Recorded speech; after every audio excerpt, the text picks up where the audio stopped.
Olá pessoal, tudo bem com vocês? Meu nome é Steven Kyomen e este vídeo é o último da saga do Rei do Cadáver. Hoje falaremos toda essa história em geral e a sua própria reflexão, lembrando que essa história ela é milenar e ela dá um ensinamento muito profundo, conhecimento que acaba nós até mudar o nosso próprio comportamento ou até refletir sobre as nossas próprias ações. Muito bem, então para relembrarmos essa história maravilhosa, vamos começar desde o início. O rei havia sempre uma mania de atender o seu povo no castelo. E lá sempre havia muitas pessoas, para entregar-lhe alguma coisa ou pedir algo. E lá havia esse asceta mendicante, esse mendigo que praticava práticas espirituais e lhe entregava sempre uma fruta.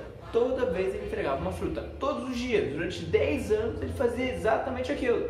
Muito bem, até que certa vez o seu macaquinho acabou pegando essa fruta e mordeu. E quando mordeu ela, dentro havia joias e o macaquinho jogou. O macaquinho não entende nada dessas coisas e acabou deixando ela rolar. O rei olhou aquela fruta e ficou impressionado, falou: meu Deus do céu, essa fruta tem uma joia dentro? E ele ficou totalmente curioso sobre esse cara. Tanto que no próximo dia, quando o mesmo homem veio entregar a fruta, disse: não quero a fruta, eu quero saber quem o senhor é, me conte mais sobre você, o que está acontecendo? Então, o mendigo disse: olha, gostaria de conversar em um local privado com você. Tudo bem? E o rei: não, tudo bem, ótimo. Sendo assim, eles conversaram, só que o mendigo propôs, na verdade, uma oferta. Olha, rei, você é o melhor homem daqui para fazer algo que eu necessito. Eu gostaria que você fosse no cemitério e fizesse algo por mim. O senhor aceita? E tem que ser numa noite de lua cheia. O rei, curioso com a situação, falou: não, tudo bem, eu vou lá, vou fazer o que você está pedindo. Tanto que você ficou 10 anos me entregando frutas, E aquela curiosidade e o senso de aventura era muito grande para o rei. Sendo assim, a noite de lua cheia marcada, foi o rei e encontrou, o mendigo lá no cemitério. E o mendigo estava fazendo um círculo mágico. E ele disse: rei, é o seguinte, do outro lado tem uma árvore e tem um cadáver pendurado nele. Vai até lá, pega esse corpo, traz ele para mim. Preciso muito dele. Está bem? E nisso o rei, aceitou e foi lá buscar o cadáver. E nesse trajeto tinha espíritos, tinha demônios, ele via, só que nada se aproximava dele, não tinha nenhum medo, ele seguia o seu percurso. Pegou o cadáver, tirou da árvore, foi caminhando, só que ele começou a falar. E nessa fala ele começou a contar histórias para o rei. E a cada história é um enigma que o rei deveria responder. E esses enigmas, que são tratados em vários vídeos que nós já apresentamos aqui, tratam de conhecimentos muito profundos e de ações, escolhas, muito decisivas que têm uma perspectiva diferente do nosso próprio agir. Muito bem. E ele vai nesse trajetória respondendo diversas perguntas. Até que na última, no caso, ele não sabia responder, só que o próprio cadáver que estava contando as histórias ficou muito feliz com ele, gostou do rei e disse: rei, eu não vou mais contar histórias para você. Você respondeu diversas histórias aqui, sendo bem justo e honesto com suas palavras. Não vou mais te preocupar. Mas tem uma questão. Você pode perder sua vida. E como eu gostei muito de você, eu vou te ajudar. Agora, é o seguinte. E o rei ficou: opa, o que está acontecendo? Aquele cara lá que fez um círculo mágico, que chamou você para vir para cá fazer essa missão, ele é um impostor. Ele não é o que ele está dizendo. Na grande realidade, é um mago que mexe com coisas obscuras. E quando você for lá, ele vai acabar te matando, te oferecendo como uma oferenda. E nisso, o rei ficou olhando assim, falou assim: mas como assim, O que você está me dizendo?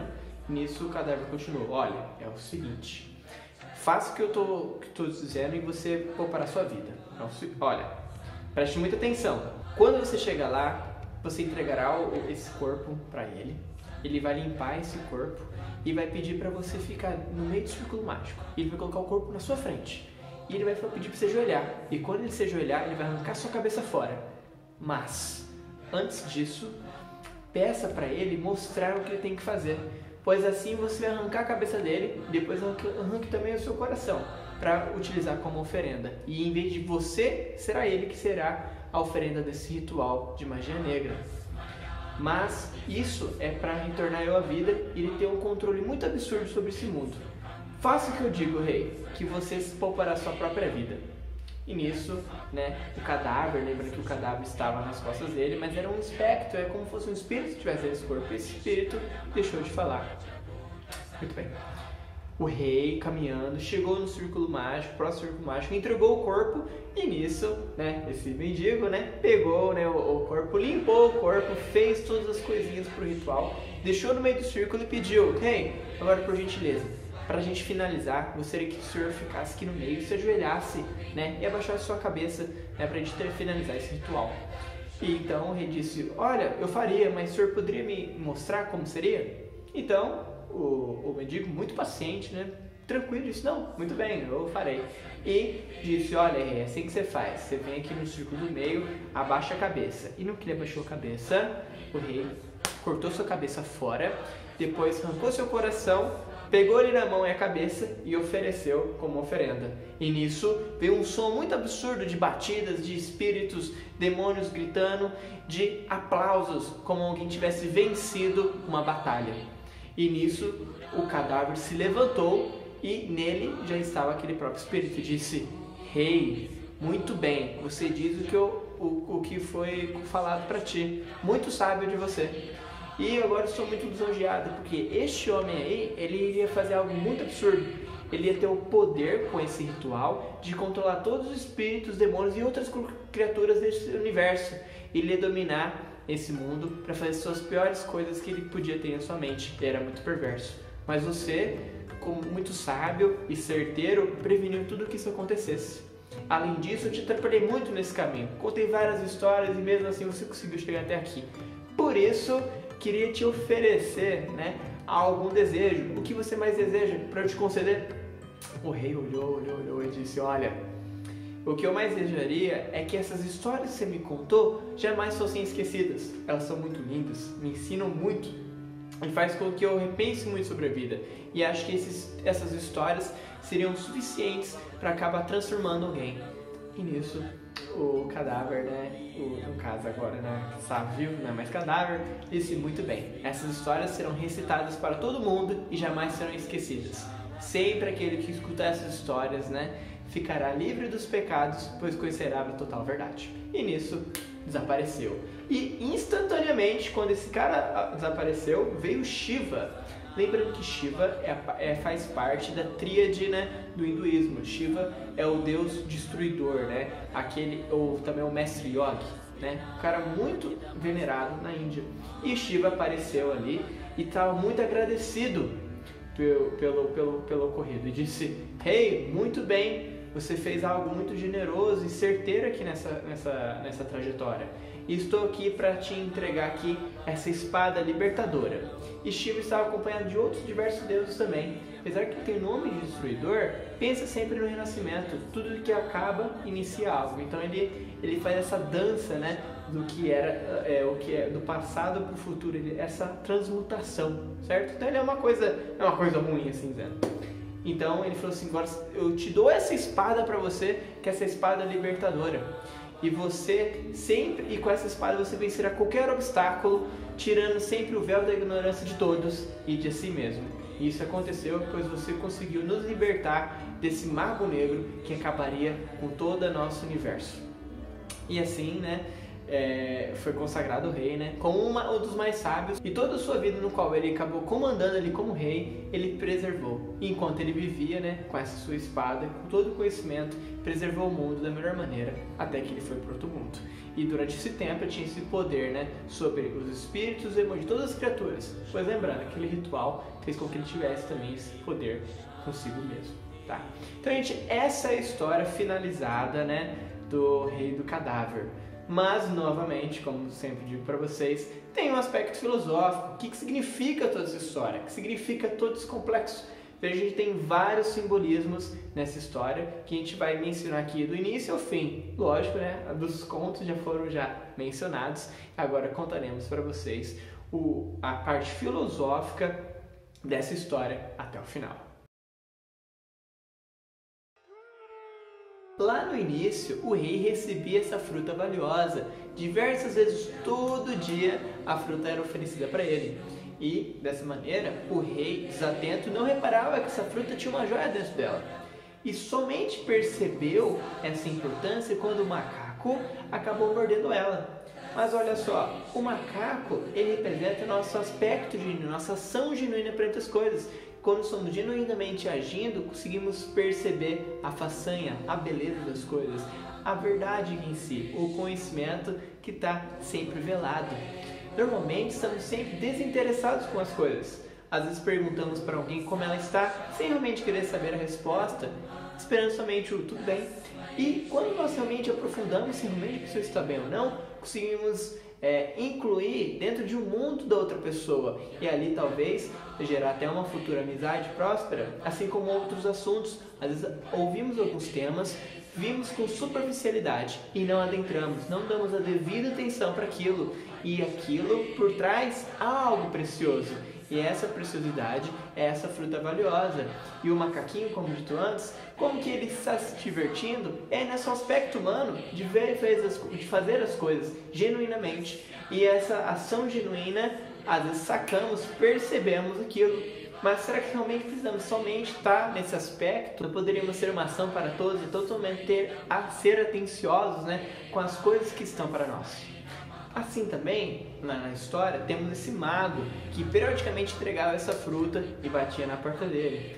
E nesse aspecto especificamente, podemos ver como o mal bate a nossa porta incansavelmente, batendo, até você aceitar. Por outro lado, podemos ver também essa própria ação de determinação do próprio mago, que também é positiva para nós, de como a vida bate a nossa porta pedindo para nós vivermos.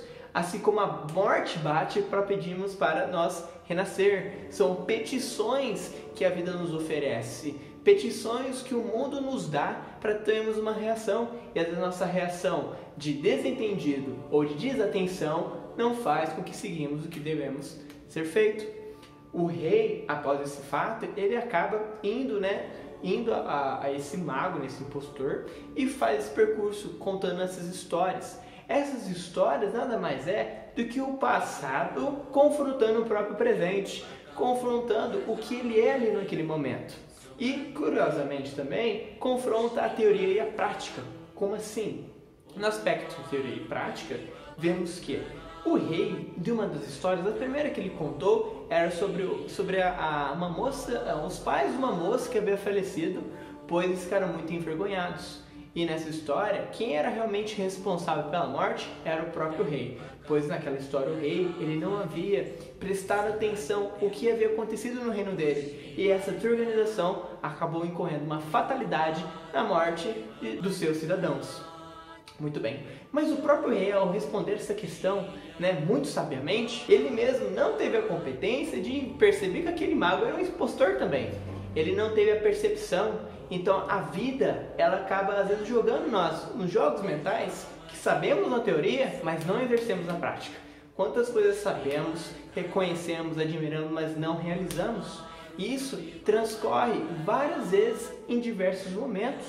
Uma coisa também muito interessante nessa própria história é na questão de que o próprio rei, apesar de ele saber corretamente a resposta, agora que vem aquele ponto do passado com o presente. São esse passado, essas histórias que ocorreram antes ou que ocorrem também no mesmo momento na mente da pessoa, ela representa aqueles problemas passados, todas aquelas questões que não foram resolvidas. E repare bem, essas questões não resolvidas são jogadas para o rei, o que ele resolve. É o passado perguntando para o presente: você aprendeu? Somente entende? Quantas vezes nós fazemos algumas ações, ou melhor, acontece diversas coisas, só que repetidamente, e sempre fazendo a mesma ação, e enquanto nós não mudamos nossas atitudes, e ainda permanecemos naquela maneira, ela vem e nos prejudica. Então, o passado confrontando o presente representa nada mais do que se você realmente aprendeu a tudo aquilo que você passou. E enquanto você não resolver essa questão, repetidamente irá incorrer na sua vida. Isso seja em relacionamentos, seja... quando dizemos relacionamentos, entra em todos os aspectos, até nossas questões internas, pensamentos nossos. Será que realmente temos pensamentos repetidos por nós mesmos? Não mudamos ele, moldamos para se tornar algo melhor? E, além disso, quando a gente fecha essa questão, temos o aspecto, no caso, da própria dominância dos sentidos. Pois o que acontece? Quando o rei responde todas as perguntas e ele consegue acertar todas, o espectro, o cadáver que conta aquela história, as histórias, no caso, contadas representa o passado, temos esse espectro que está contando, representa a consciência suprema, que fica toda hora te cutucando para ver se realmente você está ciente das coisas. E quando ela percebe que ela está ciente, ela se une com o rei. Ela diz: rei, eu vou te ajudar. E essa ajuda, essa cooperância que tem entre os dois, os une. E essa união é quando nós realmente nos dominamos. É quando nos dominamos, a consciência disse: rei, siga meu conselho que você sobreviverá. E o rei fez exatamente isso. Seguiu o conselho dessa consciência dele. Então, vemos que o rei também, após ouvir essa consciência soberana, que avisa: olha, arranque essa cabeça e tire o coração do mago como oferenda para que você não morra. E o rei faz exatamente isso. Ele vai lá, arranca a cabeça e arranca o coração e oferece, para o ritual, para a consciência no caso. Mas o que isso representa na história? Veja, pensa que tem a própria ignorância, tem esse mal no caso, tem algo que preserva ele e tem a sua própria causa. Então, o que o rei faz? Ele pega a cabeça que representa, no caso, essa preservação do erro, da ignorância, e ele pega a causa dela e oferece, para essa consciência soberana, dizendo: olha, eu vou tirar de mim e para oferecer, porque eu quero encontrar realmente a sabedoria. Eu quero me tornar um com essa consciência soberana. Então, quando ele arranca a cabeça e tira o coração, é exatamente essa que é a sua representação. Representação do que eu não quero, eu quero tirar de mim essa ignorância, para que realmente eu me torne realmente um só com a consciência divina. Ao matar o mago, algo é concedido a ele. E esse algo concedido, esse poder da dominância de todos os espíritos, todos os demônios, todas essas criaturas do universo. Mas o que são essas criaturas, esses espíritos demônios? Somos nós, são as nossas próprias desvirtudes, nossa própria ignorância, ganância, medo, inveja, raiva e assim sucessivamente. São essas coisas que temos que dominar dentro de nós. Então, quando a consciência superior falou: estou com você, e nós ouvimos essa consciência, nos dominamos, nos tornamos poderosos, soberanos de si. E para fechar, para concluir, veio essa espada que o próprio Deus ofereceu. Veja só, se você está em coligação, em mesma sintonia com essa consciência suprema, Deus ele vai olhar para você e vai te oferecer aquilo que realmente te representa. Então ele dá essa espada, e essa espada exterioriza o que ele tem já resolvido dentro de si, exterioriza essa força, essa libertação que ele tem para encarar o mundo. Alguém que é liberto, não há nenhuma corrente para lhe prender, e se não há correntes, não há ignorância, não há nenhum véu para que vai impedir ele de ver o que é realmente correto. Então, todo esse percurso todo é para transformar o homem dono de si mesmo, o controle da própria mente, da própria emoção, e ele saber qual que é a função dele também perante a vida, o que é o mais justo e correto a ser feito. Nos vídeos anteriores, o primeiro aqui no canal, que é o Introdução ao Hinduísmo, temos alguns princípios ensinados. Um deles é o Dharma, e o Dharma tem várias traduções. Uma delas é fazer o seu papel na vida, fazer aquilo que tem que ser feito, baseado pela vontade soberana. E no caso, o rei ele realmente fez isso. Ele resolveu as questões da vida conforme o papel de cada um. Todas essas questões, todos esses contos foram baseados em papel de cada um. Qual é o papel de cada pessoa? Qual é o papel seu da sua vida? Então, fica essa reflexão no final de todas essas feitas, Qual é o nosso próprio papel perante a vida? Será que realmente é executar essa atividade, ponto? O que é mais? Será que é realmente isso mesmo? Será que você está executando o papel que realmente você deve executar? Será que você está fazendo o papel que deve ser feito? E por fim, quem você é para você executar o papel que deve ser feito? Tá bom, gente? Então, muito obrigado. Espero que vocês tenham gostado dessa evocação total. Esse é o último vídeo mesmo, a finalização, Espero que vocês tenham gostado de toda essa série aqui, que propõe, a gente pensar, refletir e melhorar também como ser humano. E é isso aí mesmo, gente. Então, muito obrigado novamente e tudo de bom.